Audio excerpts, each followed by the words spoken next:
केला है केला ललिया केला कांच लेबै की पाकल नोट लेबै की पातर रे छोरा की गे एना किया आइट के बाजे छी रे ई हमर केला बेचे के स्टाइल छे गे अच्छा हे रे बेचे छही महंगा तो चाही हमरा सस्ता देबे त देना त जो अपना रसता गए एना नहीं बात अरे बाजबे की बेचे छही महंगा तो चाही हमरा सस्ता देबे त देना त जो अपना रसता अच्छा हम बेचे न देबो लगा के ठेला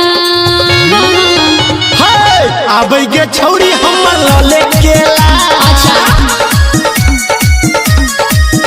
हां करे नहीं हमरा संगे कोनो खेला तनी सस्ता कोन रे अच्छा बात के माल छे की अच्छा सुन ठीक है सुना केना दै छी केला कौन वाला कचका की पकल का कचका 5 रुपया में एगो आ पकल का ओहो 5 रुपया में एगो अच्छा अच्छा अरे कौन केला छियो रे कौन वाला गे मोटका की पतर का मोटका ई छियो माल भो आ पतर का ई हो छियो माले भो अच्छा अच्छा अरे ई खेबे केना रे कौन गे कचका की पकल का पकल का ऊपर से छील का आ पतर का ओहो ऊपरे से छील का आय रे टटीबा ई कचका के न छिलेते ऊपरे से छील का मां भाई टटीबा स्टूडियो बाय गुड्डू राज हेरे लाग छोरी तोर गंदा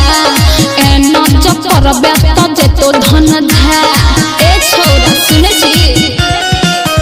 हे गे बेच के हमर ई तरीका छे अच्छा हमारा अगाड़ी सब फीका छे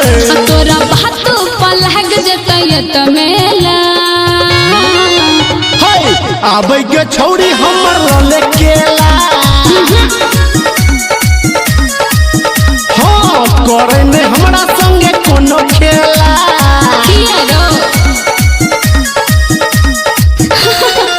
अच्छा सुन ना की दे दे तो कौन गे कचका की पकल का पकल का ई ले कचका ई हो ले अच्छा सुन ना पैसा खने लेबी